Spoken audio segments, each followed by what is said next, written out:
ഞാൻ ഇതിൽ കയറാത്തവർക്ക് റെക്കോർഡും ചെയ്യുന്നുണ്ട്. നമ്മുടെ ആ മൂഡിൽ ക്ലൗഡിന്റെ ആപ്പിൽ ഇട്ടു തരാം. അപ്പൊ നമുക്ക് ഫസ്റ്റ് മൊഡ്യൂളില് atomic structure and chemical bonding, second module electrochemistry, അത് രണ്ടുമാണ് നമ്മൾ ഇന്ന് ഡിസ്കസ് ചെയ്യുന്നത്. അതിനുശേഷം നാളത്തെ ക്ലാസ്സിൽ, നാളെ ഞാൻ ടൈം അറിയിക്കാം, ലിങ്ക് അറിയിക്കാം, എന്നിട്ട് തേർഡ് ആൻഡ് ഫോർത്ത് നാളെ ഡിസ്കസ് ചെയ്യാം. അപ്പൊ ഇതില് ഫസ്റ്റ് മൊഡ്യൂളില് നിങ്ങൾക്ക് അറ്റോമിക് സ്ട്രക്ചർ ആൻഡ് കെമിക്കൽ ബോണ്ടിങ്ങിൽ ഇമ്പോർട്ടന്റ് ആയിട്ടുള്ള ഭാഗങ്ങൾ മാത്രം നമുക്ക് ഡിസ്കസ് ചെയ്യാം. ഏതാണ്ട് ക്വസ്റ്റ്യൻ പേപ്പറിൽ കണ്ടിന്യൂസ് ചോദിച്ചിട്ടുള്ള കാര്യം. അറ്റോമിക് സ്ട്രക്ചർ ആണ് നമുക്ക് ഇവിടെ തുടങ്ങുന്നത്. നിങ്ങൾക്ക് ആദ്യം പഠിച്ച ആറ്റത്തിന്റെ പാർട്ടിക്കിൾസ് ഒക്കെ ഫസ്റ്റ് സെം പഠിച്ചത്, സെക്കൻഡ് സെമ്മിൽ അതെല്ലാം വെച്ചിട്ടുള്ള സ്ട്രക്ചർ. ഹലോ, കേൾക്കുന്നുണ്ടല്ലോ അല്ലെ?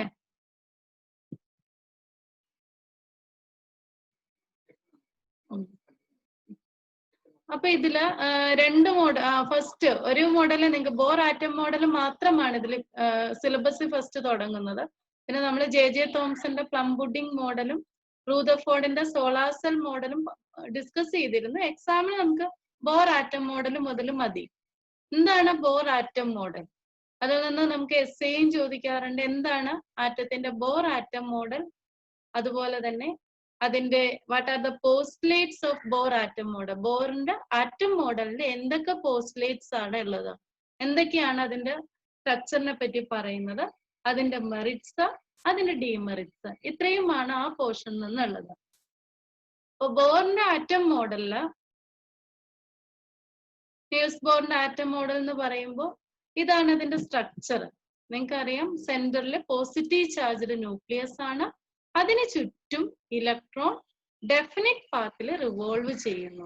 എന്തൊക്കെയാണ് ബോർ ആറ്റം മോഡൽ മാത്രമാണ് നിങ്ങൾക്ക് ആറ്റം മോഡൽ ആയിട്ട് അറ്റോമിക് സ്ട്രക്ചറിൽ പഠിക്കുന്നത്. റിപ്പീറ്റഡ് ആയിട്ട് എസ്സേ ടൈപ്പിലും എല്ലാം ചോദിക്കുന്ന ക്വസ്റ്റ്യനുമാണ്. അപ്പൊ ബോർ ആറ്റം മോഡലില് ആറ്റത്തിന്റെ പാർട്ടിക്കിൾസ്, ന്യൂക്ലിയസും പ്രോട്ടോൺ, ന്യൂട്രോൺ, ഈ ഇലക്ട്രോൺസിന്റെ എല്ലാം അറേഞ്ച്, എങ്ങനെയാണ് ആറ്റത്തിൽ അറേഞ്ച് ചെയ്തിരിക്കുന്നത്, അതാണ് നമ്മൾ ആറ്റം മോഡലിൽ പഠിക്കുന്നത്.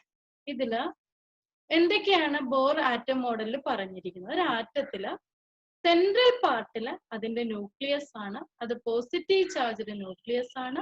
അതിന് ചുറ്റും ഡെഫിനിറ്റ് പാത്തില്, ആ പാത്തിനെയാണ് നമ്മൾ ഓർബിറ്റ്സ് ഓർ സ്റ്റേഷനറി സ്റ്റേറ്റ്സ് എന്ന് വിളിക്കുന്നത്. ഇലക്ട്രോൺ അതിന് ചുറ്റും കറങ്ങിക്കൊണ്ടിരിക്കുന്നു. പിന്നെ എന്തൊക്കെയാണ്? In an atom electrons negatively charged particle ആണ്.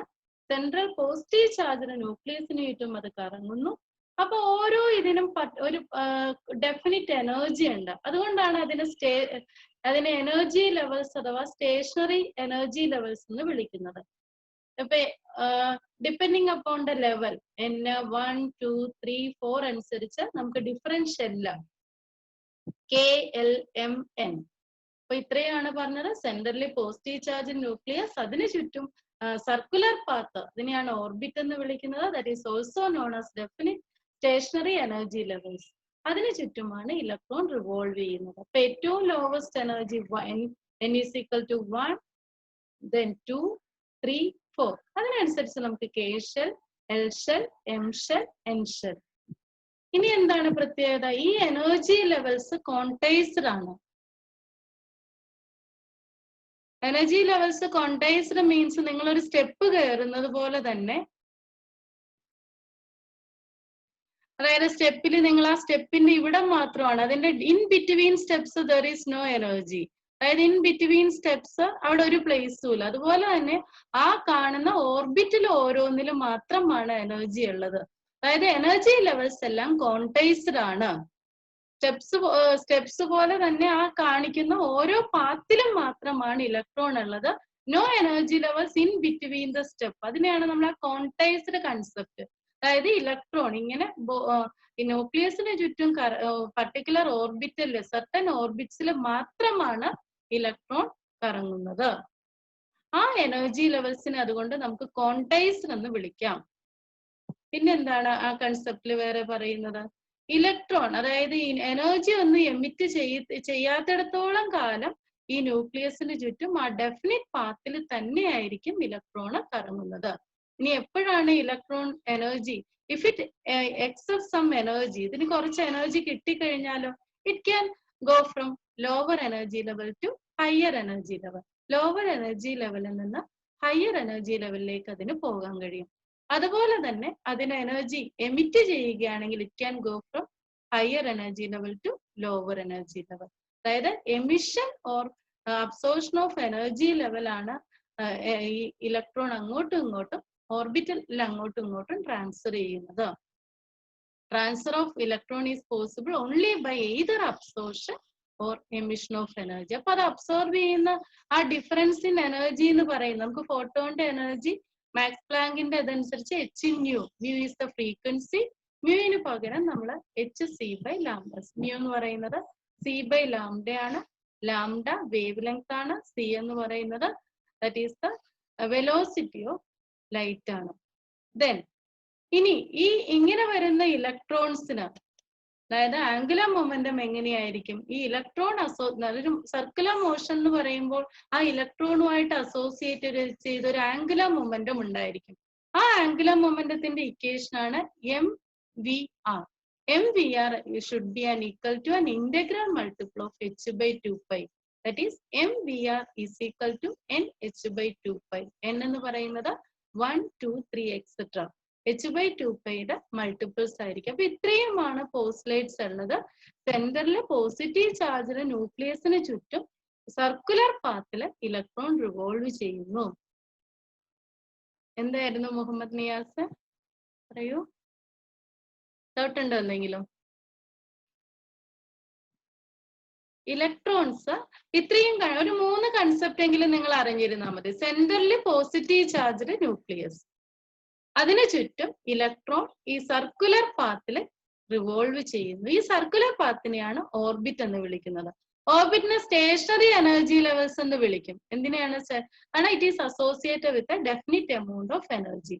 ഇനി ഈ ഇലക്ട്രോൺ എനർജി എമിറ്റ് ചെയ്യുകയാണെങ്കിൽ അതിനെ ലോവർ എനർജി ലെവലിലോട്ട് പോകാം. അബ്സോർബ് ചെയ്യുവാണെങ്കിൽ ഇലക്ട്രോൺസിന് ഒരു ലോവർ എനർജി ഓർബിറ്റലിൽ നിന്ന് ഹയർ എനർജി ഓർബിറ്റലിലേക്ക് പോകാം. ഇനി ഈ എനർജി ഡിഫറൻസ് ആണ് ഡെൽറ്റ ഇ എന്ന ഈ ഇക്വേഷൻ കൊണ്ട് കാണിക്കുന്നത്. ഈ എനർജി ലെവൽസ് എല്ലാം കോൺടൈസ്ഡ് ആണ്. അതായത് ഓരോ എനർജി ലെവലും associated with a particular amount of energy. ഇനി സർക്കുലർ മോഷൻ ചെയ്യുന്ന ഇലക്ട്രോണിന്റെ ആംഗുലർ മൊമെന്റം എന്ന് പറയുന്നത് is equal to an integral multiple of h/2π. ഇങ്ങനെ മെയിൻ ആയിട്ട് ഈ 5 പോസ്റ്റ്ലേറ്റ്സ് ആണുള്ളത്. ഏതെങ്കിലും 3 എണ്ണമെങ്കിലും നിങ്ങൾ അറിഞ്ഞിരിക്കുക. മുഹമ്മദ് നിയാസിന് എന്തെങ്കിലും ഡൗട്ട് ഉണ്ടോ? ചോദിച്ചോളൂ കേട്ടോ. അതിന്റെ ഞാൻ അഡ്വാൻറ്റേജസിലോട്ട് പോട്ടെ. ഇതിൽ ഒന്നും ഡൗട്ട് ഇല്ലല്ലോ. വളരെ ബേസിക് ആയിട്ടുള്ള കാര്യമാണ്. നിങ്ങൾ ബോർ മോഡൽ മുതൽ പഠിച്ചാൽ മതി. അത് മുതലാണ് നമ്മുടെ സിലബസിലുള്ള. അപ്പൊ ബോർ ആറ്റം മോഡലിന്റെ അഡ്വാൻറ്റേജസ് എന്ന് പറയുന്നത് അതിന് ആറ്റത്തിന്റെ സ്റ്റെബിലിറ്റി എക്സ്പ്ലെയിൻ ചെയ്യാൻ പറ്റും. It can explain the stability of an atom. ആറ്റത്തിന്റെ സ്റ്റെബിലിറ്റി. മുമ്പ് റൂദർഫോർഡിന്റെ മോഡലിനുള്ള പ്രത്യേകത എന്ന് പറഞ്ഞാൽ ഇലക്ട്രോൺ വെറുതെ ന്യൂക്ലിയസിന് ചുറ്റും കറങ്ങിക്കൊണ്ടിരിക്കുന്നു. അങ്ങനെ വരുമ്പോൾ എനർജി റേഡിയേറ്റ് ചെയ്യുന്ന ഇലക്ട്രോൺ ഈ ന്യൂക്ലിയസിൽ വന്ന് പതിക്കാമായിരുന്നു. അങ്ങനെ ആറ്റം ഷുഡ് ബി കൊളാപ്സ്. ഒരു ഡെഫിനിറ്റ് പാത്ത് എന്ന് പറഞ്ഞതോടുകൂടി തന്നെ it explain the stability of an atom. ഒരിക്കലും ഇലക്ട്രോൺ ഒരേ അടുത്തു നിന്ന് മറ്റിടത്തേക്ക് പോകണമെങ്കിൽ എനർജി ഒന്നല്ലെങ്കിൽ അബ്സോർബ് ചെയ്യണം അല്ലെങ്കിൽ എമിറ്റ് ചെയ്യണം. അതുകൊണ്ട് തന്നെ it can explain the stability of an atom. അതുപോലെ തന്നെ line spectrum of hydrogen. Bohr atom ഇതിന്റെ മറ്റൊരു പ്രത്യേകത it can explain the line spectrum. ഹൈഡ്രജന്റെ ലൈൻ സ്പെക്ട്രത്തെ എക്സ്പ്ലെയിൻ ചെയ്യാൻ പറ്റി. എങ്ങനെയാണ് ഈ ഹൈഡ്രജന്റെ ലൈൻ സ്പെക്ട്രം? അതായത് ഡിഫറെന്റ് എനർജി ലെവൽസ് എന്ന് പറഞ്ഞു. n is equal to 1, n is equal to 2, n is equal to 3. ഇങ്ങനെ ഡിഫറെന്റ് എനർജി ലെവൽ പറയുമ്പോൾ ഞാൻ ഒന്നുകൂടി സർക്കുലർ ഇതിൽ കാണിക്കാം. സെന്ററിൽ nucleus, n is equal to 1, n is equal to 2. അപ്പൊ ഈ ഹയർ എനർജി ലെവലിൽ നിന്ന് ലോവർ എനർജി ലെവലിലേക്ക് പോകുമ്പോൾ അത് എനർജി എമിറ്റ് ചെയ്യും. അങ്ങനെ വരുമ്പോൾ ഇത് ഹയർ എനർജി ലെവലിന് ഏറ്റവും ലോവർ വരുമ്പോൾ ഒരു സീരീസ് വരും. ദാറ്റ് ഈസ് ഇതിന്റെ പേരൊന്നും നിങ്ങൾ അറിയണം എന്നില്ല, കാരണം ഈ ബേസിൽ നിന്ന് അധികം ചോദിക്കാറില്ല. Lyman series, Balmer series, Paschen series. ഇത് n is equal to ഏറ്റവും ലോവസ്റ്റ് ലെവലിലേക്ക് വരുന്നതാണ്. ഇത് n is equal to 2, n is equal to 3, n is equal to 4 and n is equal to 2. ഇങ്ങനെ ഒരു എമിഷൻ പോസിബിൾ ആകണമെങ്കിൽ ഡെഫിനിറ്റ് എനർജി ലെവൽ എന്ന concept വേണം. അതുകൊണ്ട് തന്നെ ഇതിനെ ലൈൻ സ്പെക്ട്രം ഓഫ് ഹൈഡ്രജൻ കൃത്യമായിട്ട് എക്സ്പ്ലെയിൻ ചെയ്യാൻ പറ്റും. നമ്മൾ ആ മോഡലിൽ വരുമ്പോൾ ഇതാണ് സർക്കുലർ പാത്ത്. അതിന്റെ ഹയർ എനർജി ലെവലിൽ നിന്ന് ലോവർ എനർജി ലെവലിലേക്ക് ട്രാൻസിഷൻ വരുമ്പോൾ ഇത് ലൈറ്റ് എമിറ്റ് ചെയ്യുന്നു. ആ എമിഷൻ ആണ് ലൈനിലേക്ക് സ്പെക്ട്രം ആയിട്ട് കാണുന്നത്. നമ്മൾ ഹൈഡ്രജന്റെ സ്പെക്ട്രം എടുത്തു കഴിഞ്ഞാൽ ഇതിൽ ധാരാളം ലൈനിലേക്ക് സ്പെക്ട്രം കാണാം. ഇതാണ് ഈ അറ്റോമിക് സ്പെക്ട്രം ഓഫ് ഹൈഡ്രജൻ. ഇത് എന്ത് വെച്ച് എക്സ്പ്ലെയിൻ ചെയ്യാൻ പറ്റും? ബോർ ആറ്റം മോഡൽ വെച്ച് എക്സ്പ്ലെയിൻ പറ്റും. അപ്പൊ രണ്ട് കാര്യം, it can explain the stability of atom and another one it can explain the line spectrum of hydrogen. ഈ എമിഷൻ സ്പെക്ട്രം തന്നെയാണ് നിങ്ങൾ ഫയർ വർക്സിൽ പടക്കത്തിലൊക്കെ ഉള്ളത്. എമിഷൻ സ്പെക്ട്രം ആണ്. ഡിഫറെന്റ് എലമെന്റ്സ് എമിറ്റ് ചെയ്യുന്ന ഡിഫറെന്റ് ലൈറ്റ് ആണ്. അതിനനുസരിച്ച് അതിന്റെ കളർ വേരി ചെയ്യും. ഇപ്പൊ ബേരിയം ആണെങ്കിൽ ഗ്രീൻ ആണ്. It poses different colours. ഇനി അടുത്തത്, ഇനി എന്തായിരുന്നു ഇതിന്റെ merits? What is the problem behind the bore atom model? അതായത് 1 ഇലക്ട്രോൺ സിസ്റ്റത്തിന് മാത്രമാണ്. അതായത് ഇതിന് 1 ഇലക്ട്രോൺ സ്പെക്ട്രം ആണെങ്കിൽ ഇറ്റ് ക്യാൻ എക്സ്പ്ലെയിൻ. ബട്ട് ഒന്നിലധികം ഇലക്ട്രോൺ വന്നു കഴിയുമ്പോൾ it become more complicated. Bore atom model അതുകൊണ്ട് എന്തൊക്കെയാണ് അതിന്റെ ലിമിറ്റേഷൻസ്? ഏതെങ്കിലും ഒരു 3-4 എണ്ണമെങ്കിലും അറിഞ്ഞിരിക്കുക. 3 എണ്ണം. അതായത് മൾട്ടി ഇലക്ട്രോൺ ആറ്റത്തിന്റെ സ്റ്റെബിലിറ്റി അതിന് എക്സ്പ്ലെയിൻ ചെയ്യാൻ പറ്റില്ല. ഹൈഡ്രജൻ എന്ന് പറഞ്ഞാൽ only 1 ഇലക്ട്രോൺ ഉള്ള, അപ്പൊ ഒന്നിലധികം ഇലക്ട്രോൺ ഉള്ള ആറ്റത്തിന്റെ സ്റ്റെബിലിറ്റി, ആ ലൈൻ സ്പെക്ട്രം എങ്ങനെ വരുന്നു എന്നതിന് എക്സ്പ്ലെയിൻ ചെയ്യാൻ പറ്റിയില്ല. അതുപോലെ തന്നെ ഹൈഡ്രജന്റെ സ്പെക്ട്രം എടുത്തു കഴിഞ്ഞാൽ സിംഗിൾ ലൈൻ തന്നെ വീണ്ടും സ്പ്ലിറ്റ് ചെയ്യുന്നതായിട്ട് കാണാം. ആ fine structure of hydrogen cannot be explained by bore atom model. അതുപോലെ ഈ സ്പെക്ട്രൽ ലൈൻസ് നമ്മൾ മുമ്പ് കണ്ട ഈ ലൈൻ സ്പെക്ട്രം ഒരു ഇലക്ട്രിക് ഫീൽഡിന്റെ പ്രസൻസിൽ സ്പ്ലിറ്റ് ചെയ്യാം, വീണ്ടും വീണ്ടും ചെറിയ ചെറിയ ലൈൻ ആകാം. ആ ഇഫക്റ്റിനെയാണ് സ്റ്റാർക്ക് ഇഫക്റ്റ് എന്ന് വിളിക്കുന്നത്. അതുപോലെ ഒരു മാഗ്നറ്റിക് ഫീൽഡിന്റെ പ്രസൻസിലും ഈ ഇത് വീണ്ടും സ്പ്ലിറ്റ് ചെയ്യാം. അതിനെയാണ് നമ്മൾ that is we known as Zeeman effect. ഇത് രണ്ടും explain ചെയ്യാൻ ബോർ ആറ്റം മോഡലിന് പറ്റിയില്ല. That is a splitting of spectral lines in presence of electric field and the splitting of spectral lines in presence of magnetic field. അതുപോലെ തന്നെ ആറ്റത്തിന്റെ ഒരു 3 dimensional model ഒരിക്കലും explain ചെയ്യാൻ പറ്റിയില്ല. കെമിക്കൽ ബോണ്ടിങ് എക്സ്പ്ലെയിൻ ചെയ്യാൻ പറ്റിയില്ല. It is against de Broglie's concept. De ബ്രോഗ്ലിയുടെ dual നേച്ചറിനും ഹെയ്സൻബർഗ്, ഇത് രണ്ടും നമ്മൾ ഇനി പഠിക്കും, ഹെയ്സൻബർഗ്സിന്റെ അൺസർട്ടനിറ്റി പ്രിൻസിപ്പിളിനും എതിരാണ്. അപ്പോൾ എന്തൊക്കെയാണ് മെയിൻ ആയിട്ട്? മൾട്ടി ഇലക്ട്രോൺ ആറ്റം വന്നാൽ അതിന് എക്സ്പ്ലെയിൻ ചെയ്യാൻ പറ്റില്ല, ഒന്നിലധികം ഇലക്ട്രോൺ വന്നു കഴിഞ്ഞാൽ. അതുപോലെ തന്നെ ഹൈഡ്രജന്റെ ലൈൻ സ്പെക്ട്രം എന്തുകൊണ്ട് വീണ്ടും സ്പ്ലിറ്റ് ചെയ്യുന്നു? That is the fine structure of spectrum cannot be explain.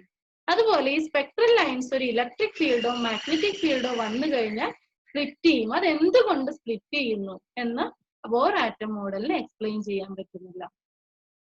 പിന്നെ കെമിക്കൽ ബോണ്ടിങ്, അതുപോലെ തന്നെ 3 ഡയമെൻഷണൽ മോഡൽ. പിന്നെ ഇനി നമ്മൾ പഠിക്കുന്ന 2 എണ്ണം, അതായത് ഡി ബ്രോഗ്ലിയുടെ ഡ്യുവൽ നേച്ചർ, ലൈറ്റിന് വേവിലേക്ക് നേച്ചറും ഉണ്ട്, പാർട്ടിക്കിളിലേക്ക് നേച്ചറും ഉണ്ട്. അത് എക്സ്പ്ലെയിൻ ചെയ്യാൻ പറ്റില്ല. ഇതെന്ന് പറയുന്നത് ബോർ ആറ്റം മോഡലിന്റെ കൺസെപ്റ്റ് പാർട്ടിക്കിൾ നേച്ചറിനെ ബേസ് ചെയ്താണ്. അതിനൊരിക്കലും വേവിലേക്ക് നേച്ചറിനെ അക്സെപ്റ്റ് ചെയ്യാൻ പറ്റില്ല. അതുപോലെ തന്നെ ഹെയ്സൻബർഗ്സ് അൺസർട്ടനിറ്റി പ്രിൻസിപ്പിൾ. അപ്പൊ ഇത്രയുമാണ് നമ്മുടെ അതിലുള്ളത് ബോർ ആറ്റം മോഡൽ. അപ്പൊ മെയിൻ ആയിട്ട് അതിലുള്ളത് ബോർ ആറ്റം മോഡൽ, അതിന്റെ പോസ്റ്റുലേറ്റ്സ്, മെറിറ്റ്സ്, ഡിമെറിറ്റ്സ്. പിന്നെ റിപ്പീറ്റഡ് ആയിട്ട് ചോദിക്കുന്ന ഡി ബ്രോഗ്ലിയുടെ വേവിലേക്ക് നേച്ചർ. ഇപ്പൊ ലൈറ്റിന് വേവിലേക്ക് നേച്ചറും പാർട്ടിക്കിളിലേക്ക് നേച്ചറും എന്ന് പറഞ്ഞത് ഐൻസ്റ്റീൻ ആണ്. ഇത് മാറ്ററിന്, അതായത് പ്രോട്ടോൺ, ഇലക്ട്രോൺ പോലെയുള്ള, അതുപോലെ തന്നെ വലിയ മാറ്റേഴ്സ് എടുത്താലും ഈ 2 നേച്ചറും ഉണ്ട്.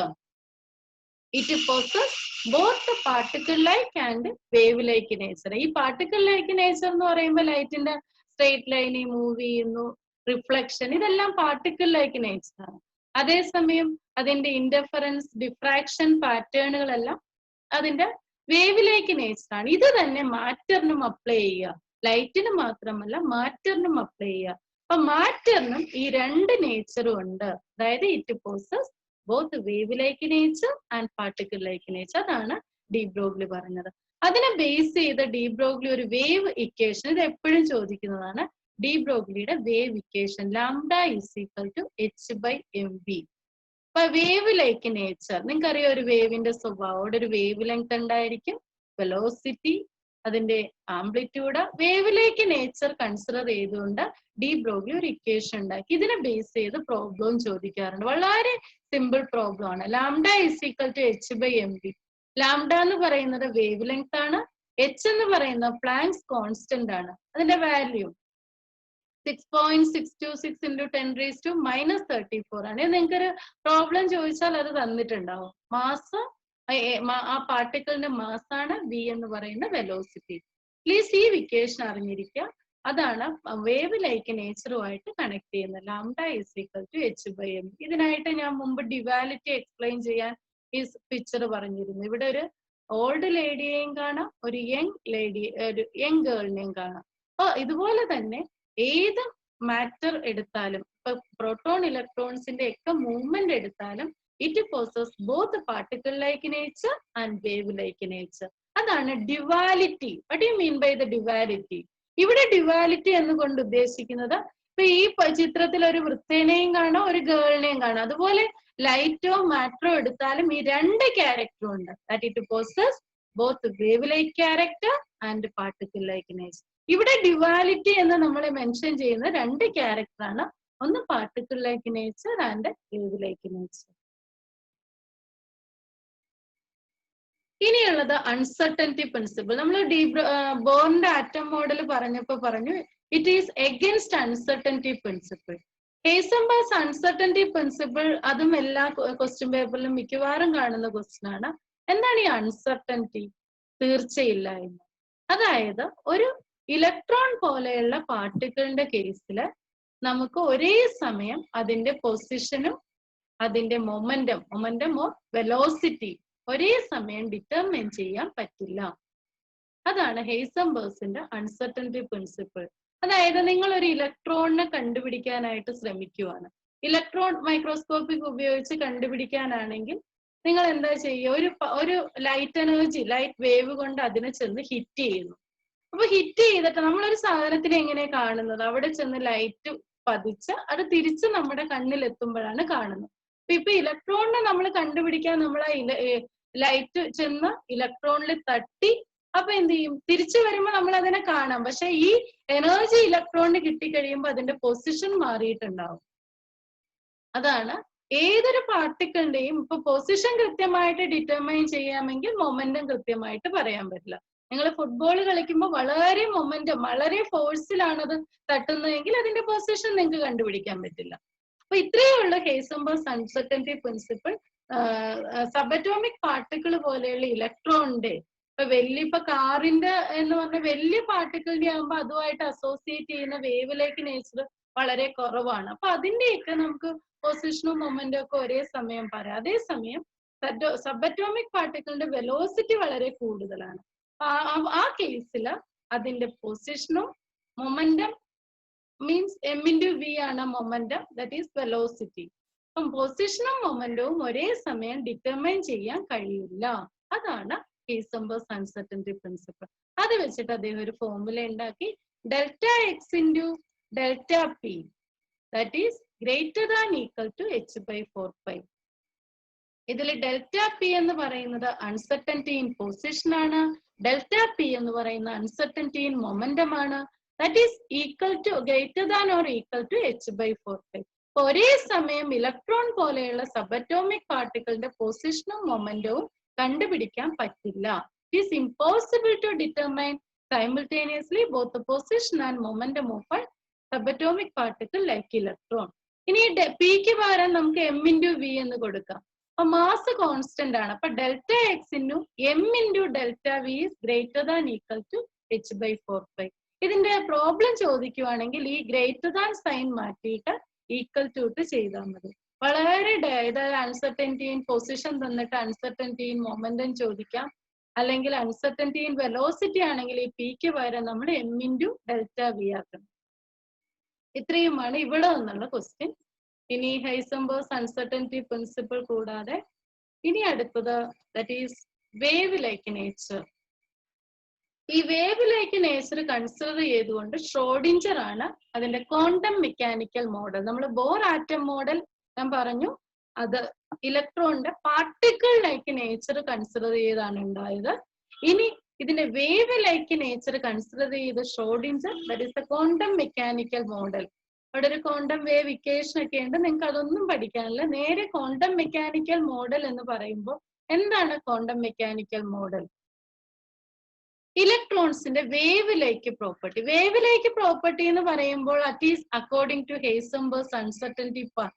ഡി ബ്രോഗ്ലി പറഞ്ഞ പോലെയുള്ള വേവ് ലൈക്ക് നേച്ചർ.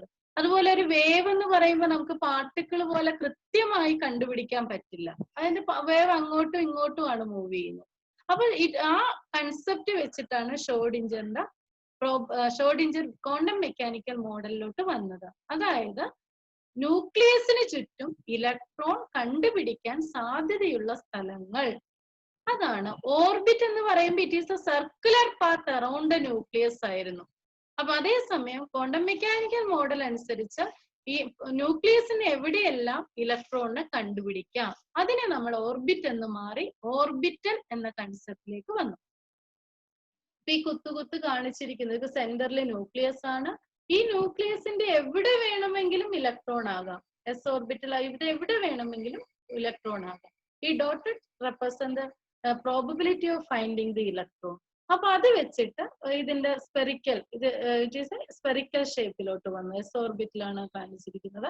അപ്പൊ ഓർബിറ്റ് എന്ന കൺസെപ്റ്റ് മാറിയിട്ട് ഓർബിറ്റൽ എന്ന കൺസെപ്റ്റ് ഏത് കൊണ്ടുവന്നു? Quantum mechanical model. അതായത് it is a 3-dimensional space around the nucleus where the probability of finding the electron. അതാണ് അറ്റോമിക് ഓർബിറ്റൽ. അപ്പൊ ഇതിൽ നമ്മൾക്ക് ചോദിക്കാറുള്ളത് what is the difference between orbit and orbital. അപ്പൊ ഓർബിറ്റൽ ഡിഫറെന്റ് ഷേപ്പ് ആകാം. ഇതാണ് S orbital, it is a spherical shape. Dumbbell shape ആണ് P orbital, double dumbbell shape ആണ് ഡി ഓർബിറ്റൽ. ഇതിൽ നിങ്ങൾക്ക് ചോദിക്കാറുള്ളത് എസ് ഓർബിറ്റ് പി ഓർബിറ്റൽ 3 എണ്ണം ഉണ്ട്, P X, P Y, P Z. അതിന്റെ ഷേപ്പ് വരയ്ക്കാനായിട്ട് ചോദിക്കുന്നുണ്ട്. ഇത് എസ് ആണ്, 1s ഓർബിറ്റൽ, 2s ഓർബിറ്റൽ. ഈ ഇടയ്ക്കൊരു ഗ്യാപ്പ് എന്ന് പറയുന്നത് ഇലക്ട്രോൺ കണ്ടെത്താൻ സാധ്യതയില്ലാത്ത സ്ഥലമാണ്. ഇനി എടുത്തത് ഡിഫറൻസ് ബിറ്റ്വീൻ ഓർബിറ്റ്. ഇത് റിപ്പീറ്റഡ് ആണ്, കഴിഞ്ഞ എക്സാമിനും ചോദിച്ചു കണ്ടതാണ്. Difference between orbit and orbital. Orbit എന്ന് പറയുന്നത് ന്യൂക്ലിയസിന് ചുറ്റും കാണുന്ന സർക്കുലർ പാത്തിനെയാണ് നമ്മൾ വിളിക്കുന്നത്. അതേസമയം ഓർബിറ്റൽ എന്ന് വിളിക്കുന്നത് എന്താണ്? It is the region around the nucleus, it is space around the nucleus where the probability of finding the electron is maximum. മറ്റേതൊരു പ്ലെനാർ സ്ട്രക്ചർ ആണ് കാണിക്കുന്നത്, മറ്റേതൊരു 3-dimensional മോഡൽ ആണ് ഓർബിറ്റൽ എന്ന് വിളിക്കുന്നത്. ഓർബിറ്റലിൽ മാക്സിമം ഉൾക്കൊള്ളാവുന്ന ഇലക്ട്രോൺ 2n² ആണ്. എന്നാൽ ഒരു ഓർബിറ്റൽ എന്ന് പറഞ്ഞു കഴിഞ്ഞാൽ മാക്സിമം 2 ഇലക്ട്രോൺ ആണ്. ഇനി ഓർബിറ്റൽ സാധാരണ റൗണ്ട് നമ്മൾ ചെയ്ത് വരയ്ക്കുന്നത് സർക്കിളിന് ഡയറക്ഷനിലേക്ക് നോൺ ഡയറക്ഷനിലാണ്. എന്നാൽ ഓർബിറ്റൽസ് വന്നു കഴിഞ്ഞാൽ എസ് ഓർബിറ്റൽ സ്ഫെറിക്കൽ ആണ്, അതിന് ഡയറക്ഷൻ ഇല്ല. എന്നാൽ പി ഓർബിറ്റൽ എന്ന് പറയുന്ന പി എക്സ് എന്ന് പറഞ്ഞ എലോങ് എക്സ് ആക്സിസ് ആണ്, പി വൈ എന്ന് പറയുന്നത് എലോങ് വൈ ആക്സിസ് ആണ്, പി ഇസഡ് എന്ന് പറയുന്നത് എലോങ് ഇസഡ് ആക്സിസ് ആണ്. അപ്പൊ it is a direction except S orbital it direction in nature. ഇനി പി ഓർബിറ്റലിന്റെ കേസിൽ, നമ്മുടെ ഓർബിറ്റിന്റെ കേസിൽ നമ്മൾ പറഞ്ഞു it is against Heisenberg's uncertainty principle. അതായത് കൃത്യമായി നമുക്ക് കണ്ടെത്താം, ഡെഫിനിറ്റ് പാത്ത് എന്ന് പറഞ്ഞാൽ അവിടെ ഒരു സംശയമില്ല. അതേസമയം ഓർബിറ്റൽ എന്ന് പറയുന്നത് it is the probability of finding the ഇലക്ട്രോണിനെ പറയുന്നുള്ളൂ. അതായത് ഇന്നെടുത്ത് കാണാം, that is it is accordance with Heisenberg's uncertainty principle. ഇതിന്റെ ഒരു 3 എണ്ണമെങ്കിലും ഡിഫറൻസ് അറിഞ്ഞിരിക്കുക. നിങ്ങൾ ഓർബിറ്റ് എന്താണെന്നറിയാം, ഓർബിറ്റൽ എന്താണെന്നറിയാം, ദെൻ ഏതെങ്കിലും ഒരു 3 ഡിഫറൻസ് അറിഞ്ഞിരിക്കുക. നിങ്ങളുടെ സി പാർട്ടിൽ ചോദിക്കുന്നതാണ് ഈ type. Difference between orbit and orbital. Orbit എന്ന് പറയുമ്പോൾ സർക്കുലർ പാത്ത് ആണ്, ഓർബിറ്റൽ എന്ന് പറഞ്ഞാൽ ന്യൂക്ലിയസിന് ചുറ്റും ഇലക്ട്രോൺ കാണാനുള്ള പ്രോബബിലിറ്റി ആണ്. ഓർബിറ്റൽ സർക്കുലർ ആണ്, മറ്റേത് ഡിഫറെന്റ് ഷേപ്പിലുണ്ട്. പിന്നെ ഓർബിറ്റ് എപ്പോഴും നോൺ ഡയറക്ഷൻ ആണ്, കാരണം സർക്കുലർ ആണ്. ഓർബിറ്റൽസ് എസ് ഒഴികെ ബാക്കി എല്ലാത്തിനും ഡയറക്ഷൻ വേണം. And in case of it is orbit and against uncertainty principle ആണ് ഈ orbital, it is according to Heisenberg's uncertainty principle. ഇതൊക്കെയാണ് shape. P X, PY, PZ. നിങ്ങൾ വരയ്ക്കുമ്പോൾ നിങ്ങൾ പി ഓർബിറ്റലിന്റെ മാത്രം ഡി നിങ്ങൾ അറിയണമെന്നില്ല. It is double dumbbell shape ആണ്. ഇതാണ് എക്സാമിന് നിങ്ങൾക്ക് ചോദിച്ചു കണ്ടിട്ടുള്ളത്. PX എന്ന് പറഞ്ഞാൽ നിങ്ങൾ എക്സ് ഓർബിറ്റലിന്റെ എലോങ് വരയ്ക്കുക. PY എന്ന് പറയുന്നത് Y ഓർബിറ്റലിന്റെ അഗൻസ്റ്റ് ഡംബൽ ഷേപ്പ്. Z ആണെങ്കിൽ along Z direction. That is dumbbell shape ആണ് പി ഓർബിറ്റലിന്. ഡബിൾ ഡംബൽ ഷേപ്പ് ആണ് ഡി ഓർബിറ്റൽ. 5 ഡി ഓർബിറ്റൽ ആണ് ആകെയുള്ളത്, 3 പി ഓർബിറ്റൽ. ഇതാണ് ഷേപ്പ്. നിങ്ങൾ പി ഓർബിറ്റലിന്റെ മാത്രം പഠിക്കാനുണ്ട്. PX, PY, PZ. ഇനി എസ് നിങ്ങൾക്ക് അറിയാം, മറ്റേ സ്പെറിക്കൽ ഷേപ്പ് ആണ്.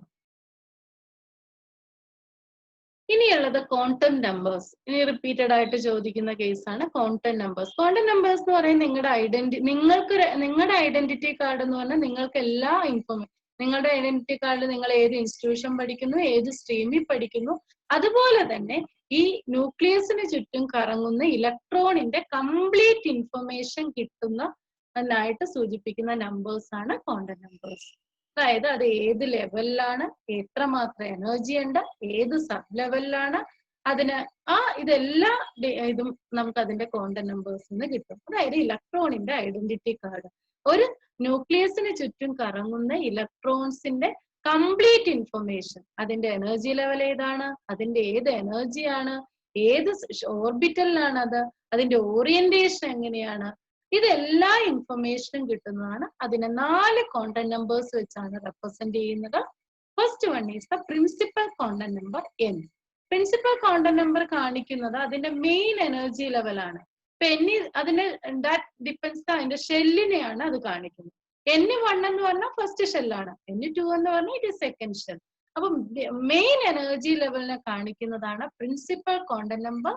Is denoted by the letter small n and it represent the main energy level or shell. N is equal to 1, 2, 3 value ആണ് first shell, second shell, third shell etcetera. ഇനി രണ്ടാമത്തെ content number എന്ന് പറയുമ്പോൾ secondary quantum number അഥവാ angular momentum quantum number. Angular momentum quantum number എന്ന് പറഞ്ഞാൽ small L ആണ് സൂചിപ്പിക്കുന്നത്. അതിന് 0 to n-1 വാല്യൂ ആണ്. ഇനി അത് എന്തിനെയാണ് കാണിക്കുന്നത്? അത് സബ്ഷെല്ലിനെയാണ് കാണിക്കുന്നത്. അതായത് ഇപ്പോ n is equal to 2 ആണെങ്കിൽ എല്ലിന്റെ വാല്യൂ ഏതൊക്കെയാകാം? 0 ആകാം, 1 ആകാം. n is equal to 2 ആണെങ്കിൽ 0 ആകാം, 1 ആകാം. 0 മുതൽ n-1 വാല്യൂസ് ആണ് കാണിക്കുന്നത്. അത് അതിന്റെ സബ് ലെവലിനെ കാണിക്കുന്നു. ഇപ്പൊ l is equal to 0, 1, 2, 3 എന്ന് കിട്ടിക്കഴിഞ്ഞാൽ L 0 ആണെങ്കിൽ അത് s ഓർബിറ്റലാണ്. L is equal to 1 ആണെങ്കിൽ അത് p ഓർബിറ്റലാണ്. L is equal to 2 ആണെങ്കിൽ അത് d ഓർബിറ്റലാണ്. L is equal to 3 ആണെങ്കിൽ അത് f ഓർബിറ്റലാണ്. ഈ 4 എണ്ണമാണ് നമുക്ക് വരുള്ളൂ. That denote subshell. ഏത് സബ്ഷെല്ലിലാണ് ഇലക്ട്രോൺ എന്ന് കിട്ടുന്നത്. ഇപ്പൊ 2 കോണ്ടന്റ് നമ്പേഴ്സ് പറഞ്ഞു. ഒന്ന് principal quantum number small n and second one is secondary quantum number. അതിന് also known as azimuthal quantum number അല്ലെങ്കിൽ angular momentum quantum number. That denote the subshell. ഏതാണ് subshell? ഇനി ഏതൊക്കെ വാല്യൂ ആകാം? 0 to n-1 വാല്യൂ വരെ ആകാം.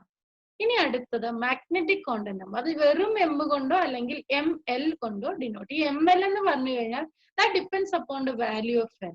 ഈ സബ്ഷെല്ലിന്റെ ഓറിയന്റേഷനെയാണ് അത് കാണിക്കുന്നത്. For a given value of l, m can have 2l+1 value, 2 into l+1. അതായത് ഇപ്പൊ for l is equal to 1 ആണ്. m ന്റെ വാല്യൂ 2 into 1+1 എന്ന് പറഞ്ഞാൽ 3 വാല്യൂ. അതായത് -l plus l ഇൻക്ലൂഡിങ് 0 ആണ് വാല്യൂ വരുന്നത്. l 1 ആണെങ്കിൽ m ന്റെ വാല്യൂ -1, 0, +1. അപ്പൊ l 2 ആണെങ്കിലോ -2, -1, 0, +1, +2. അപ്പൊ ml ന്റെ value depends upon l value. l ന്റെ വാല്യൂവിന് for a given value of l ml ഏതൊക്കെയാകാം? -l മുതൽ +l ഇൻക്ലൂഡിങ് 0. അതാണ് ml വാല്യൂ. അത് സബ്ഷെല്ലിന്റെ ഈ ഓർബിറ്റൽസിന്റെ ഓറിയന്റേഷനെയാണ് കാണിക്കുന്നത്. ഇനി അനദർ കോണ്ടന്റ് നമ്പർ, അതായത് ഇലക്ട്രോൺസിന്റെ arrange. Electron can orient either clockwise or anticlockwise direction.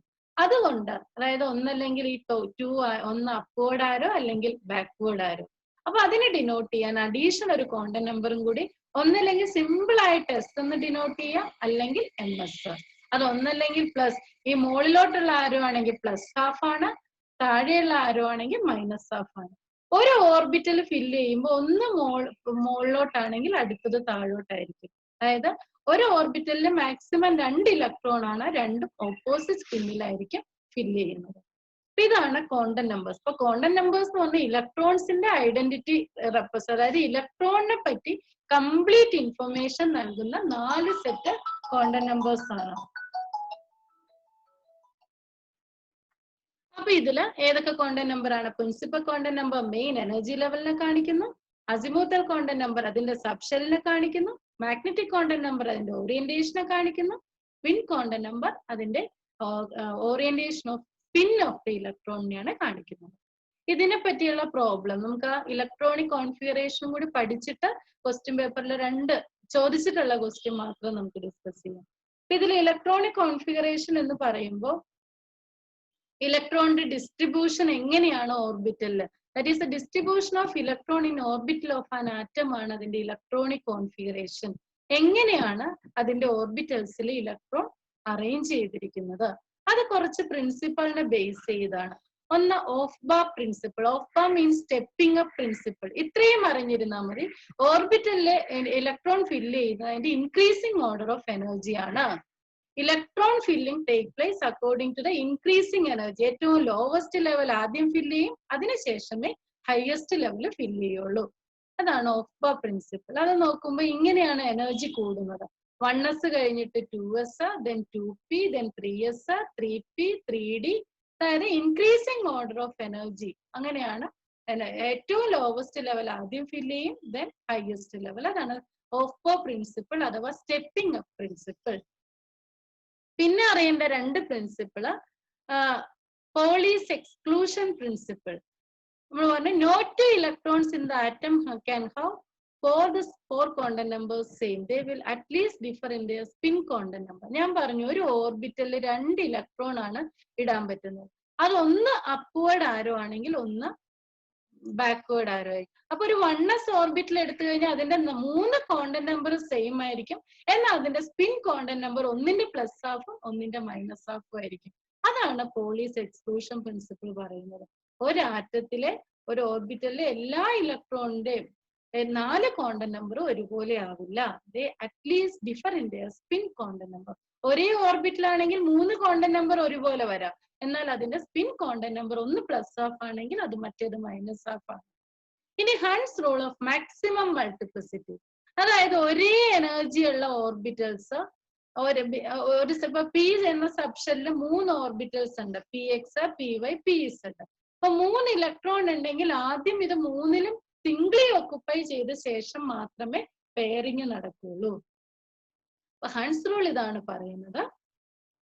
Pairing of electrons in the orbital belonging to the same sublevel does not take place until each orbital having same energy level is singly occupied. ഒരേ energy level ഉള്ളത് ആദ്യം സിംഗിളി occupy ചെയ്ത ശേഷം മാത്രമേ pairing നടക്കുള്ളൂ. അപ്പൊ ഇതിന് example ചോദിക്കാറുള്ളത് nitrogen. Hund's റൂളിന്റെ, അതായത് ഹൺസ് റൂളിലെ നൈട്രജന്റെ അറ്റോമിക് നമ്പർ 7 ആണ്. നൈട്രജൻ നമുക്ക് എഴുതി കഴിഞ്ഞാൽ ഓഫ് ബാ പ്രിൻസിപ്പിൾ ഒക്കെ അനുസരിച്ച് എഴുതി കഴിഞ്ഞാൽ 1s to 2s to 2p3 ആണ്. അപ്പൊ 2p3 എന്ന് പറഞ്ഞാൽ ഈ ഇവിടെ 2 എണ്ണം എഴുതിയിട്ടല്ല നമ്മൾ മൂന്നാമത്തെ ഇങ്ങോട്ട് കൊണ്ടുവരുന്നത്. ഇത് 3ഉം പിയുടെയും 3ഉം P X, P Y, P ഇസഡും ഒരേ എനർജി ലെവലാണ്. അത് ആദ്യം സിംഗിളി ഓക്കുപ്പൈ ചെയ്ത ശേഷം മാത്രമേ പെയറിങ് നടക്കൂ. This is according to Hund's rule. അപ്പൊ ഇവിടെ 2ഉം ഫില്ല് ചെയ്ത് വന്നു. ഇനി 3 ഇലക്ട്രോൺ ഉണ്ട്. നമ്മൾ ആദ്യത്തെ ലെവലാണെന്ന് കരുതി ഇവിടെ 2 എണ്ണം ഇട്ടിട്ടല്ല ഇങ്ങോട്ട് പോകുന്നത്. ആദ്യം ഈ ഈക്വൽ എനർജി ഉള്ളത് ഓരോന്നും ഫില്ല് ചെയ്ത് പോകുന്നു. അപ്പൊ ഇതാണ് Hund's rule. Pairing started only after each orbital having same level is singly occupied. അതിന് എക്സാമ്പിൾ ആയിട്ട് നിങ്ങൾ നൈട്രജൻ എഴുതുക. ചിലപ്പോൾ നൈട്രജൻ എടുത്തുകൊണ്ട് ഹൺസ് റൂൾ എക്സ്പ്ലെയിൻ ചെയ്യാനും പറയാറുണ്ട്. പിന്നെ അറിയേണ്ട കാര്യം, ഇപ്പൊ നൈട്രജൻ നല്ല സ്റ്റേബിൾ ആണ്. അതിന്റെ ഹാഫ് ഫിൽഡ് ഓർബിറ്റ്